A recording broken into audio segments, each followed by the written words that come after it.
ഒരു വർഷത്തിനുള്ളിൽ കേരളത്തിൽ വീണ്ടും ഒരു ഇലക്ഷൻ വരും, നിയമസഭാ ഇലക്ഷൻ. ആ നിയമസഭാ ഇലക്ഷന് ശേഷം വീണ്ടും ആര് ഭരിക്കും എന്നുള്ളതിനുള്ള ഉത്തരവും ലഭിക്കും. ഏകദേശം കേരളത്തിൽ ഇപ്പോൾ ഭരിച്ചുകൊണ്ടിരിക്കുന്ന ഇടതുപക്ഷത്തിന് തന്നെ സാധ്യതകൾ കാണുന്ന രീതിയിലാണ് ഇപ്പോഴത്തുള്ള രാഷ്ട്രീയ കക്ഷികളുടെയും പോക്ക്. കാരണം ഭരണം മാത്രമല്ല അവിടെ വിലയിരുത്തപ്പെടുന്നത്, നിലവിലെ രാഷ്ട്രീയ സാഹചര്യങ്ങളോട് വിലയിരുത്തുന്ന ഒരു ഇലക്ഷനാണ് എപ്പോഴും കേരളത്തിൽ നടക്കുന്നത്. അപ്പോൾ അങ്ങനെയുള്ള ഒരു സാഹചര്യത്തിൽ ഇപ്പോഴത്തെ കേരളത്തിന്റെ അവസ്ഥ എന്താണ്? ഇവിടുത്തെ കോൺഗ്രസ് പക്ഷത്തിന്റെ, അതായത് നമുക്കൊരു ബദൽ, അതായത് എപ്പോഴും കേരളത്തിൽ ഭരണമാറ്റങ്ങൾ ഉണ്ടാവുന്നത് കമ്മ്യൂണിസ്റ്റും കോൺഗ്രസ് പാർട്ടിയും തമ്മിലാണ് എപ്പോഴും കേരളത്തിൽ ഭരണമാറ്റങ്ങൾ ഉണ്ടാവുന്നത്. അതിനൊരു മാറ്റം വന്നത് ഈ കഴിഞ്ഞ പ്രാവശ്യം തുടർ ഭരണം ഇടതുപക്ഷത്തിന് കിട്ടിയപ്പോഴാണ് അതിനൊരു മാറ്റം ഉണ്ടായിട്ടുള്ളത്. അല്ലാത്ത പക്ഷം കേരള രൂപീകരണം ആയതിനു ശേഷം ഈ പറയുന്ന ജനാധിപത്യ പ്രോസസ്സിംഗിൽ 5 വർഷം കോൺഗ്രസ് ഭരിച്ചാൽ 5 വർഷം കമ്മ്യൂണിസ്റ്റ് പാർട്ടി ഭരിക്കും.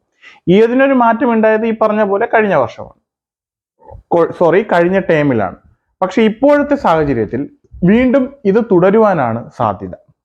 അതിന് പ്രധാനമായിട്ടും ഉള്ള 2-3 റീസൺസ് ഞാൻ വളരെ വ്യക്തമായിട്ട് തന്നെ നിങ്ങളുടെ മുന്നിൽ അവതരിപ്പിക്കാം. ഞാനിതിലൊരു പ്രത്യേക രാഷ്ട്രീയ അജണ്ട വെച്ചിട്ടല്ല ഞാൻ ഈ വിഷയം സംസാരിക്കുന്നത്. കാരണം നിലവിലെ സാഹചര്യം കൂടി മുൻനിർത്തിയാണ് ഞാൻ ഈ വിഷയം നിങ്ങളോടൊപ്പം സംസാരിക്കുന്നത്. എന്നെ സംബന്ധിച്ചിടത്തോളം അതിന് ഏത് പാർട്ടിയിലുള്ള ഏതൊരാൾ തെറ്റ് ചെയ്താലും ആ തെറ്റിനെ തെറ്റെന്ന് പറയുന്നതും തെറ്റിനെ ചൂണ്ടിക്കാണിക്കുന്നതിലും ഞാൻ ഒരിക്കലും മടി കാണിച്ചിട്ടില്ല. ഞാൻ ഒരിക്കലും എൻ്റെ വീഡിയോകളിൽ ഒരു രാഷ്ട്രീയ ചായ്വ് വെച്ച് സംസാരിച്ചിട്ടില്ല. ഞാൻ നിഷ്പക്ഷമായിട്ട് തന്നെയാണ് എപ്പോഴും സംസാരിക്കാറുള്ളത്. പക്ഷെ എനിക്ക് എൻ്റെതായ ഒരു വ്യക്തിപരമായ ഒരു രാഷ്ട്രീയമുണ്ട്, അത് എല്ലാ മനുഷ്യനും ഉള്ളതുപോലെ എനിക്കുമുണ്ട്. പക്ഷെ ഞാൻ എൻ്റെ വീഡിയോകളിൽ അവതരിപ്പിക്കുമ്പോൾ തെറ്റ് എവിടെയാണോ കണ്ട് ശരി എവിടെയാണോ കാണുന്നത് ആ തെറ്റിനെ തെറ്റെന്നും ശരിയെ ശരിയെന്നും തന്നെയാണ് ഞാൻ എപ്പോഴും പറയുന്നത്. അതുകൊണ്ട് തന്നെ ഈ വീഡിയോ ഞാൻ ചെയ്യുമ്പോൾ എൻ്റെ മനസ്സിൽ ഒരു പാർട്ടിയോടുള്ള അമിത താല്പര്യം കൊണ്ട് ഞാനിത് പറയുന്നതായിട്ട് നിങ്ങൾ ഒരിക്കലും വിലയിരുത്തരുത്. കാരണം ഇന്നിന്റെ രാഷ്ട്രീയം നമ്മൾ വിലയിരുത്തുമ്പോൾ, അല്ലെങ്കിൽ ഇന്നിന്റെ രാഷ്ട്രീയം നമ്മൾ കാണുമ്പോൾ, കോൺഗ്രസ് എന്ന് പറയുന്ന പ്രസ്ഥാനത്തിനകത്ത് അവരുടെ തന്നെ KPCCയുടെ ഒരു അധ്യക്ഷനെ, അവരുടെ മെയിൻ, അവരുടെ ലീഡർഷിപ്പ് ക്വാളിറ്റിയിലുള്ള ഒരാളെ തിരഞ്ഞെടുക്കാൻ അവരുടെ ഇടയിൽ തന്നെ അവർക്ക് സാധിക്കുന്നില്ല. നമ്മളിപ്പോൾ കുറച്ച് നാളുകളായി കാണുന്നുണ്ട്. അവരുടെ പാർട്ടിക്കുള്ളിലെ യുവ നേതാക്കൾ പോലും, അതായത് എന്തിനേറെ പാലക്കാട് ഇപ്പോഴത്തെ MLA ആയ രാഹുൽ മാങ്കൂട്ടം എന്ന് പറയുന്ന, ഇപ്പോഴത്തെ യൂത്തിന്റെ ഇടയിൽ വളരെയേറെ സ്വാധീനം ചെലുത്തുന്ന, കോൺഗ്രസ് പാർട്ടിക്കുള്ളിലെ യൂത്തിനിടയിൽ വളരെയേറെ സ്വാധീനം ചെലുത്തുന്ന, അവരുടെ യൂത്ത് കോൺഗ്രസിന്റെ വളരെ അനിശ്ചയത്തിനായ നേതാവാണ് രാഹുൽ മാങ്കൂട്ടം.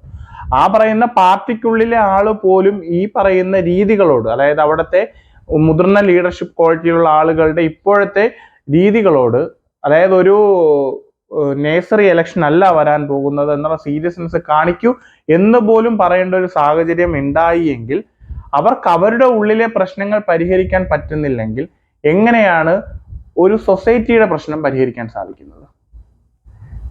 ഇത് ഞാൻ ഉൾപ്പെടുന്ന സാധാരണ ജനങ്ങൾ ഇത് അവരുടെ സംശയമായി തന്നെ മുന്നിൽ വെക്കും. കാരണം നാളെ അവർക്ക് കിട്ടുന്നത് കേരളത്തിന്റെ ഭരണമാണെങ്കിൽ അവരുടെ ഉള്ളിലെ പ്രശ്നം തീരാതെ, അല്ലെങ്കിൽ അവരുടെ ഉള്ളിലെ പ്രശ്നങ്ങൾ തീർക്കാതെ എങ്ങനെയാണ് ഒരു നാടിന്റെ പ്രശ്നം പരിഹരിക്കുന്നതിനുള്ള ചോദ്യം വരും. കാരണം അവരുടെ ഇടയിൽ പഞ്ചായത്ത് തലത്തിൽ തന്നെ പിളർന്ന് ഒരുപാട് നേതാക്കളുള്ള ഒരു പാർട്ടിയാണ്. ഒരു ഉദ്ഘാടന സദസ്സിൽ തന്നെ നമ്മൾ പലതവണ കണ്ട് അത് ട്രോളുകളായിട്ടും, എന്തിനേറെ സിനിമാക്കാർ വരെ ആ വിഷയം എടുത്ത് ട്രോളിയിട്ടുണ്ട്. അതായത് ഒരു ഉദ്ഘാടനം ചെയ്യാൻ വരുന്ന ആളിനെ ഇറുക്കി നെരുക്കി എല്ലാവർക്കും ക്യാമറ ഫേസ് കിട്ടണം, എല്ലാവർക്കും ഫിഗർ കിട്ടണം, എല്ലാവർക്കും പ്രശസ്തി വേണം, ഞാനാണ് നേതാവെന്ന് എല്ലാവരും തിരിച്ചറിയണം. ഇത്തരത്തിലുള്ള ഒരു രീതികളാണ് അവർക്കിടയിൽ ഉള്ളത്. കാരണം ഒരു യൂണിറ്റിയാണ് ഏറ്റവും വലുത്. എല്ലായിടത്തും ഒത്തൊരുമയാണ് ഏറ്റവും പ്രധാനമായിട്ട് നിൽക്കേണ്ടതും. അതുപോലെ തന്നെ സംഘടിത മികവ്, ഇത് രണ്ടുമാണ് എപ്പോഴും പ്രസ്ഥാനങ്ങളെ മുന്നോട്ട് കൊണ്ടുപോകുന്നത്. ഇവിടെ സംഘടിക്കുന്നതിന് പകരം അവരെപ്പോഴും വിഘടിക്കുകയാണ് ചെയ്യുന്നത്. സംഘടനാപരമായുള്ള പ്രവർത്തനങ്ങൾ നടക്കുമ്പോൾ അവർ വിഘടിച്ച് നിന്ന് സംഘടിപ്പിക്കാൻ നോക്കും. വിഘടിച്ച് നിന്ന് സംഘടിപ്പിക്കാൻ നോക്കിയാൽ അതൊരിക്കലും ഒരു സംഘാടകനമാകത്തില്ല. മറിച്ച് ഇപ്പുറത്തേക്ക് ചിന്തിക്കുമ്പോൾ, മറിച്ച് നമ്മൾ ഇപ്പോൾ ഭരിക്കുന്ന പാർട്ടിയുടെ CPM അവരിപ്പോ ഒരു പ്രോഗ്രാം, അല്ലെങ്കിൽ അവരൊരു പ്രോഗ്രാം കണ്ടന്റ് ചെയ്യുകയാണ്, ഒരു പാർട്ടി തലത്തിൽ ഒരു പരിപാടി കണ്ടന്റ് ചെയ്യാണ്. അതിനൊരു ചിട്ടയായ ഒരു ഫ്രെയിം അവർ ആദ്യം സെറ്റ് ചെയ്യും. അതിന് ആര് ലീഡർ ചെയ്യണം, അല്ലെങ്കിൽ അതിനെ ആര് നയിക്കണം എന്നുള്ള ഒരു അജണ്ട അവർക്ക് ഉണ്ടാവും. ആ ലീഡറിന്റെ കീഴിൽ മാത്രമായിരിക്കും അതിന്റെ പ്രവർത്തകർ അണിനിരക്കുക. അല്ലാതെ ആ അണിനിരക്കുന്നതിൽ ചിലപ്പോൾ നേതാക്കളും ഉണ്ടാവും, പക്ഷെ അവരവിടെ പ്രവർത്തകരായി മാറുകയാണ് ചെയ്യുന്നത്.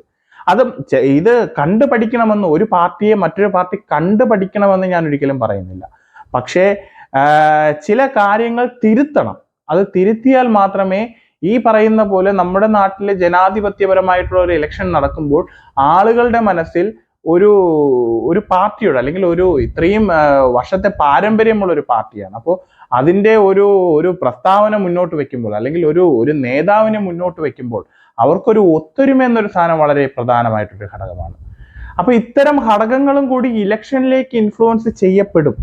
കാരണം ഇത് കേരളമാണ്, മലയാളികൾ എല്ലാ വിഷയങ്ങളും സമഗ്രമായി ചിന്തിക്കുന്ന ആളുകളാണ്.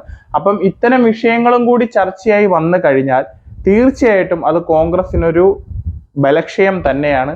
ആ പ്ലസ് കിട്ടുന്നത് ഒരിക്കലും BJPക്ക് ആയിരിക്കില്ല, ആ പ്ലസ് കിട്ടുന്നത് കമ്മ്യൂണിസ്റ്റ് പാർട്ടിക്ക് തന്നെയായിരിക്കും. അതുകൊണ്ട് തന്നെ ഒരു ഭരണത്തുടർച്ചയ്ക്ക് തീർച്ചയായിട്ടും ഈ ഒരു കാരണങ്ങൾ കൊണ്ടും സാധ്യതയുണ്ട്. പിന്നെയുള്ള ഒരു വശമെന്ന് പറയുന്നത് BJP ആണ്. BJPയുടെ കേരളത്തിലുള്ള വളർച്ച എത്രത്തോളം ആയിട്ടുണ്ട് എന്ന് നമുക്ക് തിരിച്ചറിയാൻ സാധിക്കുന്നതാണ്. അവരുടെ ഇപ്പോഴത്തെ പ്രസിഡന്റിന്റെ പ്രവർത്തനം നമ്മൾ കണ്ടതാണ്. അപ്പോൾ ഒരു ലീഡർഷിപ്പ് അല്ലെങ്കിൽ ഒരു പ്രസ്ഥാനം, അത് BJP ആയാലും ഇനി കമ്മ്യൂണിസ്റ്റ് ആയാലും അതുപോലെ തന്നെ കോൺഗ്രസ് ആയാലും, അവർ വയ്ക്കുന്ന അവരുടെ ആശയവും അവർ വയ്ക്കുന്ന അവരുടെ രീതികളുമാണ് ഒരു സാധാരണ ജനത്തെ ഇൻഫ്ലുവൻസ് ചെയ്യുന്നത്. അപ്പോൾ BJPയുടെ രാഷ്ട്രീയത്തെ ഇപ്പോഴും നമ്മുടെ ഇവിടുത്തെ കേരളത്തിലെ മെജോറിറ്റീസ്, അതായത് ഒരു ഭൂരിപക്ഷം വരുന്ന ജനങ്ങൾ അക്സെപ്റ്റ് ചെയ്യാത്ത ഒരു രീതി തന്നെയാണ് ഇപ്പോഴും കേരളത്തിൽ നിലനിൽക്കുന്നത്. അതുകൊണ്ട് തന്നെ വരാൻ പോകുന്ന ഇലക്ഷന് BJPക്ക് എന്തെങ്കിലും തരത്തിലുള്ള സ്വാധീനം ചെലുത്താൻ സാധിക്കുമോ എന്ന് ചോദിച്ചാൽ വ്യക്തിപരമായിട്ട് എൻ്റെ അഭിപ്രായം അത് നോ എന്നാണ്. കാരണം BJP എന്ന് പറയുന്ന പ്രസ്ഥാനം വരും കാലങ്ങളിൽ ചിലപ്പോൾ അവരുടെ ഫിഗർ മാറുമായിരിക്കും, അവരുടെ രീതികൾ മാറുമായിരിക്കും, അവർക്കും പ്രധാന പങ്കാളിത്തം കേരള രാഷ്ട്രീയത്തിൽ ഉണ്ടാവുമായിരിക്കാം. പക്ഷേ പ്രസന്റ് സിറ്റുവേഷനിൽ ഒരിക്കലും ഒരു ഭരണത്തിനെ നിയന്ത്രിക്കാനുള്ള കഴിവ് BJP എന്ന് പറയുന്ന ഒരു പാർട്ടിക്ക് ഉണ്ടെന്ന് എനിക്ക് തോന്നുന്നില്ല. അതുകൊണ്ട് തന്നെ ഇവിടെ മെയിനായിട്ട് മുന്നിൽ നിന്ന് ഫൈറ്റ് ചെയ്യേണ്ടിയിരുന്നത് കോൺഗ്രസ് ആയിരുന്നു. പക്ഷെ അവർക്ക് അവരുടെ പ്രശ്നങ്ങൾ തീരുന്നില്ല. മറിച്ച് ഇപ്പുറത്താണെങ്കിൽ നമ്മൾ കാണുന്നതാണ് അവരുടെ ഒരു സംഘടിത മനോഭാവം. അവരുടെ ഇടയിൽ പ്രശ്നങ്ങൾ പോലും വളരെ രമ്യമായിട്ട് വിത്തിൻ 2 അല്ലെങ്കിൽ ഒരു ദിവസം കൊണ്ട് അവർക്ക് അത് പരിഹരിക്കാൻ സാധിക്കുന്നുണ്ട്. അപ്പോൾ ഇത്തരം വിഷയങ്ങളും കൂടി ഇലക്ഷനിലേക്ക് ജനങ്ങളുടെ ഇടയിൽ സ്വാധീനം ചെലുത്തിയാൽ തീർച്ചയായിട്ടും വീണ്ടും കേരളത്തിൽ ഇടതുപക്ഷം തന്നെ ഭരണത്തിൽ വരും. അപ്പൊ ഇനി അടുത്തൊരു വിഷയമായി കാണുന്നവരെ നിങ്ങൾക്ക് എല്ലാവർക്കും നല്ലൊരു ദിവസം ഞാൻ ആശംസിക്കുന്നു.